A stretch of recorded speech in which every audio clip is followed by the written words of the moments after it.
Hell yeah, you picked me. Let's play. What is up, YouTube? Welcome back to another video. Recently, I've been getting a lot of questions about the Deltarune Fall Flat series, and I wanted to address some of them. Also, thank you to the people who left those comments, because if you didn't, I wouldn't have content this week. Anyways, let's get right into it. Question number 1.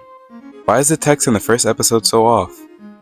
Okay, so honestly, when I was making the first episode, I was being a dumbass and didn't realize the website I was using allowed you to have the text appear as an animated GIF. So I took the text box and just wrote text over it and thought that looked good. Question number 2. How'd you edit the text and dialogue audio? Okay, so for the text, I used the following website. And then for the dialogue audio, I just searched up on YouTube whatever character I was using's name and dialogue audio behind it, basically. And then from there, I just matched the timing in the text boxes with the dialogue audio, and that was it. Question number 3. How'd you come up with the series? Honestly, there's no real answer to this. I was just sitting in my room one day after chapter 3 and 4 came out, and I kinda got inspired because I recently got back into Human Fall Flat. Okay, so this next one is less of a commenter question and more something I just wanted to address. Question number 4. Why did the 3rd episode suck so bad?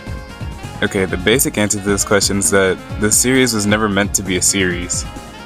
Episode 1 was supposed to be one and done, and then I got comments about how much people liked it, and people were asking for a second episode. And I was like, oh shit, I gotta commit now. And then when I made the second episode, people started asking for a 3rd episode, and I was like, oh shit, I gotta make a 3rd episode. And that's why I dropped the ball. And that's why episode 4 came out, because I couldn't leave y'all on that bad of a note. Question number 5. What was my process for making the episodes? Okay, so for making them, I'm just gonna say it outright. There was never any script, there was never any set idea, but there was inspiration that helped me keep the series like a little maintained. Episode 1 was based off of chapter 2. Episode 2 was based off of chapter 4, and episode 3 was based off of chapter 3. And then episode 4, I didn't exactly have a plan for that one, I just made it. Question number 6. Which episode was your favorite? To be honest, this is not a hard choice at all. I love episode 2 with all my heart. I love chapter 4 of Deltarune so much. And that episode was like basically like a dedication to it, because I loved that chapter. It was such a significant point in the game, and I just like could never get over it. Question 7. Which episode was your least favorite? Episode 3. I won't be elaborating any further. Question number 8. Why in episodes 1 through 3 are Susie and Kris in their Lightworld forms? Okay, so when I was collecting the questions for this video, I did not know the answer to this one because I legitimately forgot. But now I do remember, and I can tell y'all. Basically, when I originally made the Dark World skin for Kris, I hated the way it looked so bad that I just decided I was going to keep their Light World form. And I made Susie's Light World form as well, just so it'd be consistent to each other, I guess. And I finally changed it in episode 4 when they met up with the rest of the Dark World gang. Question number 9. What Easter eggs did you put in the series? Ooh, this is a fun question. Okay, so there are a lot of Easter eggs throughout the series, and we're gonna go over them right now. Okay, so starting with episode 1, we immediately get a reference to the Kris "Where Are We" meme. We get a reference to Susie screaming Geronimo as she lands on Rouse in chapter 2. Immediately after that, we get a reference to the Kris losing their hand theory. Right after that scene, we get a reference to the commonly used explosion effect. A couple minutes later, we get a reference to magical stool form R. On to episode 2.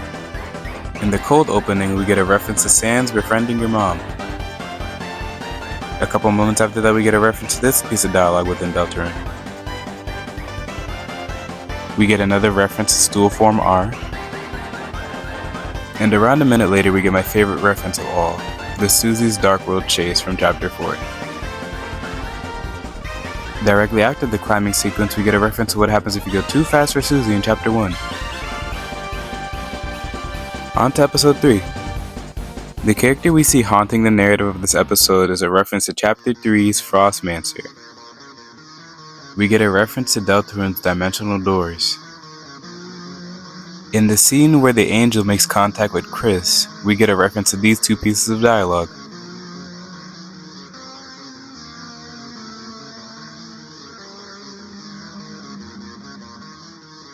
On to episode 4. We get a reference to Rousey's commonly used nickname. We get another reference to Susie's Dark World chase, yes, I loved it that much. We get a reference to Rousey's constant tactic of deflection. We get a reference to our favorite TV host. Later on, we get a reference that isn't from Deltarune or Human Fall Flat. It's actually from Life is Strange. Watch the clip. That's, deep. Do you just make this shit up on the fly, or do you, write it down beforehand? On to the episode 1 remaster. When Kris uses the bowling ball and the drone, they choose red, and when Susie uses the bowling ball and the drone, she chooses pink. This is a reference to Susie's Dark World form and Kris's soul.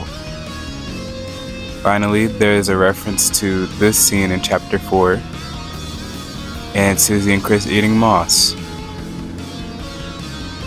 And when we get to the non-canon episode, this whole thing is basically just a big reference to the Snowgrave route.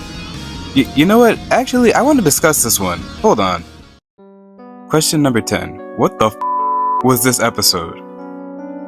Okay, so I feel like the best way of explaining this to you guys is by reading you the diary entry I based off of it. Let's go. Okay, so basically I had a dream last night that helped me make a video. It was of Noelle and Kris, but in the bodies of Human Fall Flat characters. It was kinda in line with Deltarune's weird route, with elements of miracle traveling that Lo had in Little Nightmares 3. Most of it was blurry now, but I think I have the main concept. This is a recap of what I remember from the dream, along with some ideas for the script, not the final version. Noelle and Kris are on a weird route. The beginning to the middle of the dream are really blurry, but somewhere towards the end, Kris disappears. Thinking about making Noelle kill Kris or have Kris take their own life, or I just came up with this one, Noelle abandons Kris. Definitely gonna go with the third one because the first two seem a little edgy and serious for a Human Fall Flat video. After that, Noelle finds a wall of ice, places her hands on the surface, and then phases through it. Eventually she pops out on the other side, which seems to be an ice prison. The next part is kinda meta because I think it's kinda referencing my process for making scenes for the Deltarune Fall Flat series. Then, Noelle or whoever was controlling her was attempting to make her pose in a way that resembled the scene of her sitting in front of the window in chapter 2. Anyways, that's where the dream ended. Question number 11. Did you have any help making a series?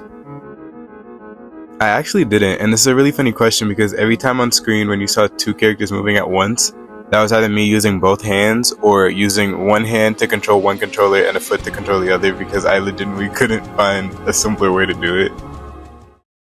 Anyways guys, that's the end of the video. I wanted to make a little message out of this one because I'm truly astonished. I'm getting so much love for this one series that I never thought would go anywhere. I recently found a playlist from someone who speaks German, and it was like, I translated it. The title of the playlist is called Things Worth Being Remembered, and this entire series was in there, I'm pretty sure. And I was just so happy to see that, because you'd never think somebody across the seas could love your content, but I guess they can. Anywho, I'm just so thankful for you guys. Thank you so much for 300 subscribers. That was a huge shock to me. I want to keep going now. You guys are giving me a reason to keep going. Thank you so much for watching. I hope you had fun. I hope you enjoyed. I'll see you next time. Bye!